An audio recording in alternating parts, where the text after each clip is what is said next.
जैसा कि आप लोगों ने पहले वीडियो में देखा था, जब दो संख्याएं दी रहती थी यूक्लिड विभाजन प्रमेय का प्रयोग से मासा कैसे ज्ञात करना है। आज हम आपको बताएंगे जब तीन संख्याएं दी रहेंगी यूक्लिड विभाजन प्रमेय के प्रयोग से मासा कैसे ज्ञात किया जाता है। चलिए चलते हैं क्वेश्चन की तरफ। देखिए आपके स्क्रीन पे क्वेश्चन आ रहा है 180, 252 और 324 का यूक्लिड प्रमेय के प्रयोग से मासा ज्ञात कीजिए। हमने आपको कल दो संख्याओं के प्रयोग से मासा ज्ञात करना सिखा दिया था। हमें उम्मीद है आप लोगों को ये वीडियो समझ में आया होगा और उस पे आपने आपको जो क्वेश्चन लास्ट में दिए थे आप उस वीडियो को देख करके और उस सभी क्वेश्चन को आप आसानी पूर्वक समझे होंगे और कर लिए होंगे। चलिए हम आपको आज उसी क्रम में उसी कड़ी में आपको 180 और 252 और 324 मतलब तीन संख्याओं का यूक्लिड प्रमेय के प्रयोग से मासा कैसे निकाला जाता है हम आपको बताने चल रहे हैं। चलिए सबसे पहले हम क्या करेंगे, यहाँ पे सबसे पहले हम संख्याओं को अवरोही क्रम में कर देंगे। सबसे पहले संख्याओं को कौन से क्रम में करेंगे, अवरोही क्रम में करेंगे। तो सबसे पहले अवरोही क्रम में होता क्या है, सबसे जो बड़ी संख्या होती है उसको पहले लिखते हैं, फिर उससे छोटी संख्याओं को लिखते हैं, फिर उससे छोटी संख्याओं को लिखते हैं। यहाँ पे सबसे बड़ी संख्या कौन सी है, 324 है। यहाँ पे सबसे बड़ी संख्या कौन सी है, 324। उसके बाद क्या है 252 और सबसे छोटी संख्या कौन सी है यहाँ पे 180। बात समझ में आ रही है। अब हमें क्या करना है, यूक्लिड प्रमेयिका का प्रयोग करना है। लेकिन आपको तीन संख्याओं को एक साथ यूक्लिड प्रमेयिका का प्रयोग नहीं कर सकते हैं।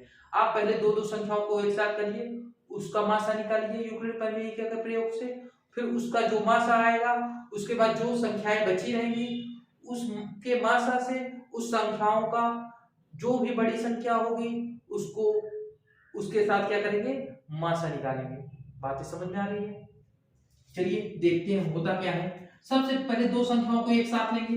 दो संख्याएं कौन कौन सी हैं, 324 और 252। तो इसमें सबसे बड़ी संख्या होगी वो आपकी भाज्य होती है और जो छोटी संख्या होती है वो क्या होती है, वो भाजक होती है। तो यहाँ पे हम क्या करेंगे, यूक्लिड प्रमेयिका का प्रयोग कर देंगे। यूक्लिड प्रमेयिका के प्रयोग से, यूक्लिड प्रमेय के प्रयोग से हमने आपको एक फॉर्मूला बताया था, a बराबर बी क्यू प्लस आर। बातें समझ में आ रही है। a आपका होता क्या था, a आपका भाज्य होता था, b क्या होता था, b भाजक होता था, q आपका क्या होता था, q भागफल होता था और r क्या होता था, वो आपका शेषफल होता था। ध्यान दीजिए a बराबर B Q plus R. a आपका क्या होता था, भाज्य। भाज्य यहाँ पे जो सबसे बड़ी संख्या होती है वही भाज्य होती है। और b आपका क्या होता था, भाजक। और Q क्या होता था, भागफल। तो हम ध्यान दीजिए अगर 324 को क्या मानना है, भाज्य। भाज्य हमेशा क्या होता है, अंदर की तरफ, और जो भाजक होता है वो बाहर की तरफ होता है। बातें समझ में आ रही है।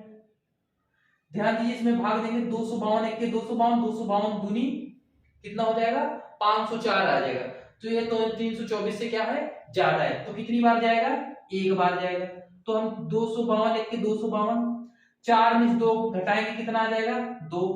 2 में 5 नहीं जाएगा, 2 में 5 जाएगा नहीं जाएगा। तो हम क्या करेंगे, एक हाथ से लेंगे, 12 में 5 गया 7। एक आपका क्या है यहाँ पे भागफल होता है, एक आपका क्या है भागफल और 2 आपका क्या है शेषफल।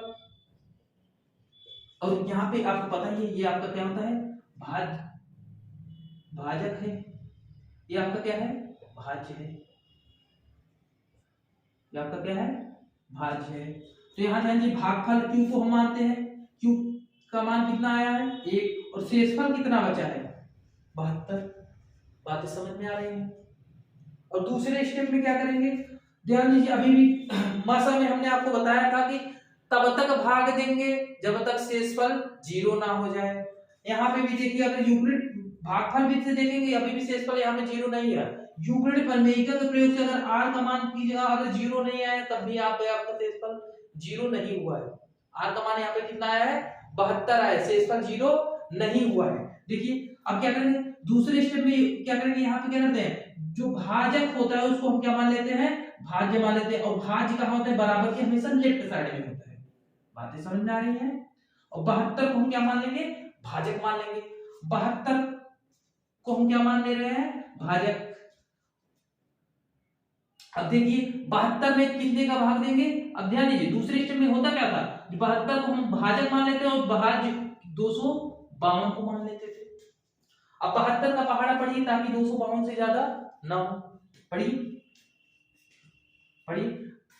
72 का गुणक 3 बार करेंगे, 3 दूनी 6, 3 सते 21, 3 बार जाएगा कितना 216, 12 में 6, 2 में 6 नहीं जाएगा, 12 हो जाएगा, 12 में 6 गया 6, 4 में 1 गया 3। तो यहाँ पे कितनी बार गया 72 का मल्टीपल कितनी बार होगा, यहाँ पे 3 बार होगा, 72 3, तो यहाँ पे कितनी बार गया 72 का मल्टीपल कितनी बार होगा, यहाँ पे 3 बार होगा, 72 3 216, तो 72 का मल्टीपल 3 बार, और भी शेषफल यहाँ पे कितना आया 36 आया।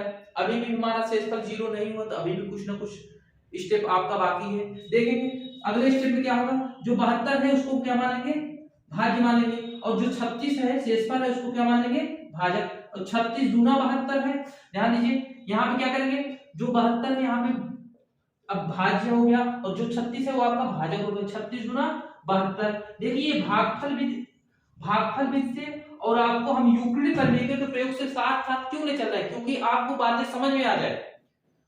नहीं तो हम डायरेक्टली बता सकते हैं, लेकिन आप वहां पे कंफ्यूजन होकर आपको गलती कर सकते हैं, इसीलिए हम आपको दोनों साथ साथ लेकर चल रहे हैं ताकि आपको समझ में आए। देखिए 36 गुना 72, यहाँ पे शेषफल कितना आ गया 0, और यहाँ पे जो 36 है यहाँ पे क्या है बी आपका क्या होता है, बी की जगह पे है, बी की जगह पे ही 36 है, तो बी आपका क्या होता है भैया भाजक होता है। हमने आपको बताया था जिस संख्या से भाग देने पर शेषफल 0 है वही आपका क्या होता है मासा होता है।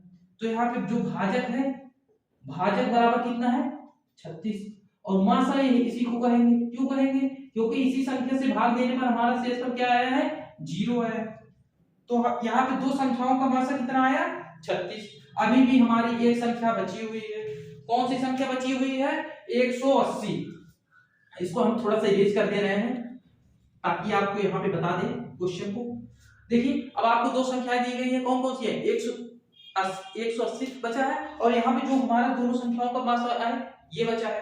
तो इन दोनों संख्याओं में जो सबसे बड़ी संख्या होगी कौन सी है 180, और छोटी संख्या क्या होगी 36 होगी। बातें समझ में आ रही है। जो 180 है वो आपका क्या होता है, या बड़ी संख्या है, जो बड़ी संख्या है तो वो आपका भाज्य होता है, जो छोटी संख्या होती है उसको हम क्या मानते हैं भाजक मानते हैं। तो ध्यान दीजिए यहाँ पे करेंगे यूक्लिड प्रमेय का प्रयोग करेंगे, यूक्लिड प्रमेय के प्रयोग से, ध्यान दीजिए यूक्लिड प्रमेय का प्रयोग से करेंगे तो a बराबर बी क्यू प्लस आर हो गया।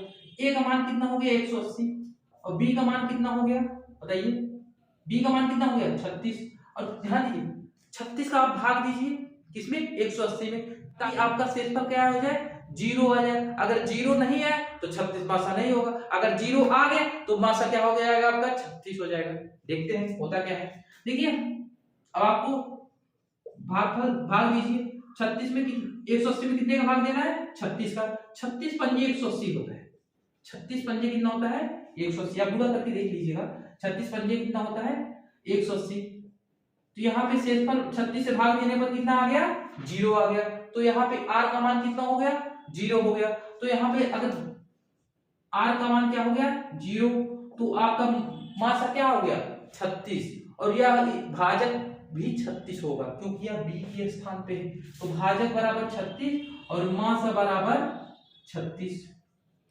ध्यान दीजिए अब देखिए 324 252 और 180 का मासा कितना हो गया 36। देखिए 324 और 252 का भी मासा 36 है, 180 और 36 का भी मासा 36 ही है। बातें समझ में आ रही है।